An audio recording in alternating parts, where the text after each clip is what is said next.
Hello,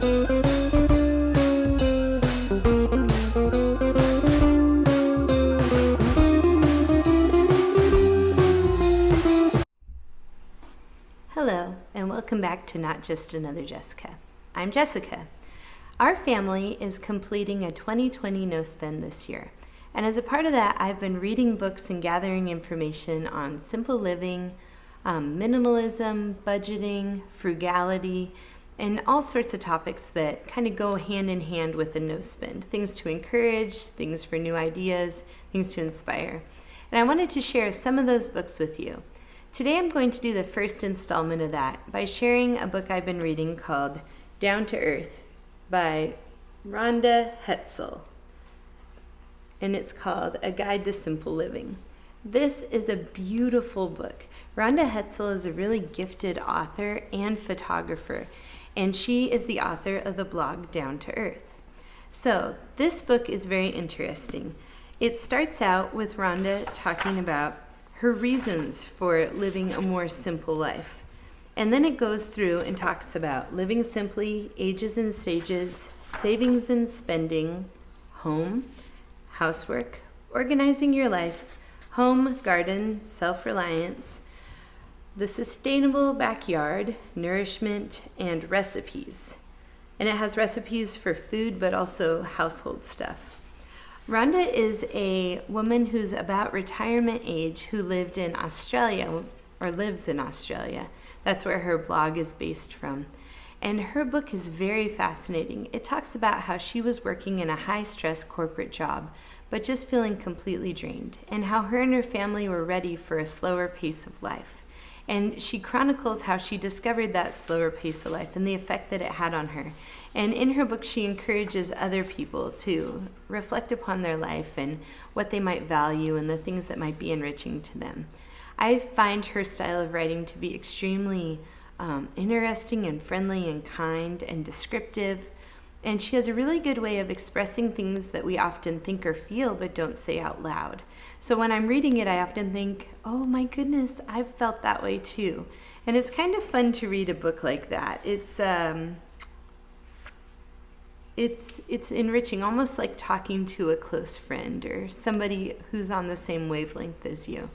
Early in the book, she talks about how she decided she wanted to live more simply, and that at the time there wasn't very much of a community around her doing that, but that she found authors and blogs and began to feel at home in an online community of people making different choices.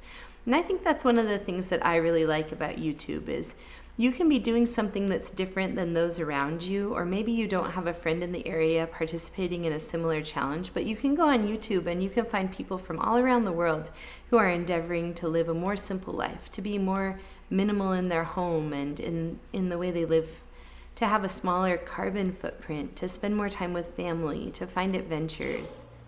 One of the things I've decided to do after reading Rhonda Hetzel's book, Down to Earth, is to begin my own backyard garden.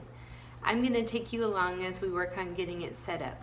Getting ready for the backyard garden included putting in a fence in between where our kids and dogs play and where our garden beds are, building our garden beds out of leftover wood and materials, and then filling them with soil. And now we're getting ready to set up rain barrels so that we can water our garden without having to use a lot of city water for it.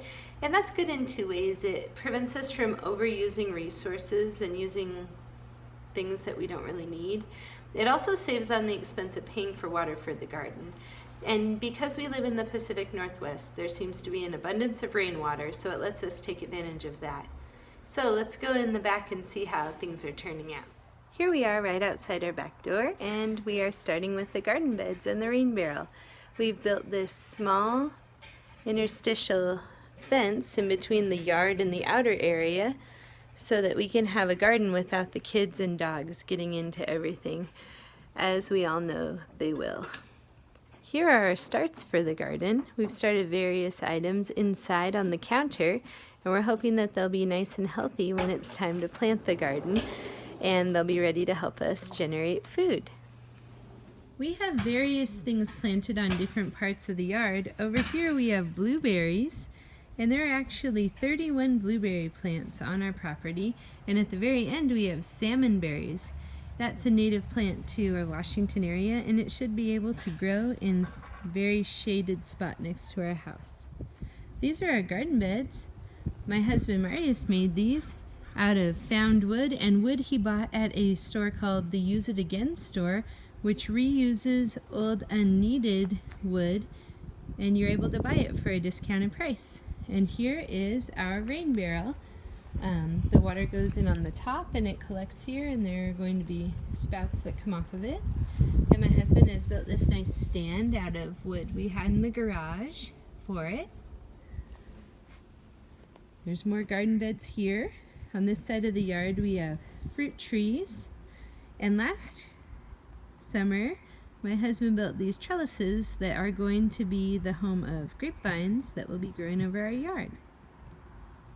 Hi, this is a diverter from Fiskars for a rain barrel. What it does, it connects to your downspout on your gutter, from your gutter, and it diverts the water from the gutter into your rain barrel. Now the nice thing with this is that if your rain barrel gets overfilled, it goes back into this main section that connects to the downspout, and then it diverts itself back into the gutter, and instead of overflowing and flooding your garden, it just goes down the downspout, continues along there. So we're going to work on installing this today. Alright, we got our water barrels installed. We have 2 of them, and they're set up so we can use them to water the garden. Let's see how they work. So what you do is you just take it, put it down here because it gets the most pressure. Go there. And then we fill up our water can this way. So we have 2 on the house, and we're going to use them to water our gardens that we put in this year.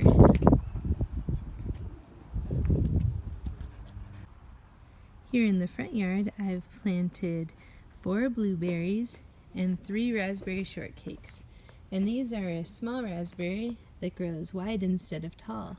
I planted them in these farm tubs so they wouldn't spread out too much.